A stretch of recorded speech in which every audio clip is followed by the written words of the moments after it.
अरे भाई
স্যার কি বলেন, কিছু বলেন।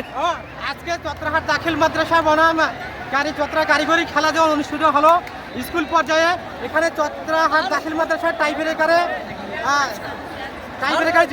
জয়ী লাভ করেছে এবং পরবর্তী ম্যাচ আমাদের 3-2 বলে জয়ী লাভ করেছে। আলহামদুলিল্লাহ। আমরা প্রতিষ্ঠান প্রধান থেকে শুরু করে সকল সহকর্মী আমরা উচ্ছ্বাস প্রকাশ করতেছি এবং আমাদের টিম পরবর্তীতে আরো ভালো করবে ইনশাআল্লাহ। এবং আমরা আজকে যে খেলাটা হবে সেই খেলায় আমরা জয়ী করব ইনশাআল্লাহ। এবং মাদ্রাসার এবং আমি আশা করি যে আমাদের মাদ্রাসার যে প্লেয়ারগুলো আছে এবং যথেষ্ট এনাফ এবং ক্যাপাবল এবং তাদের যে আগ্রাসন মনোভাব এবং তাদের খেলোয়াড়ি স্বভাব তাদেরকে আরো অনেক এগিয়ে নিয়ে যাবে এবং পরবর্তী খেলাটার জন্য তারা আরো ইন্সপায়ার হয়েছে এবং পরবর্তী খেলার জন্য আমরা সকলেই প্রস্তুত তাদের সাথে। ইনশাআল্লাহ। ঠিক আছে, ধন্যবাদ আপনাকে। জাযাকুমুল্লাহ খাইর।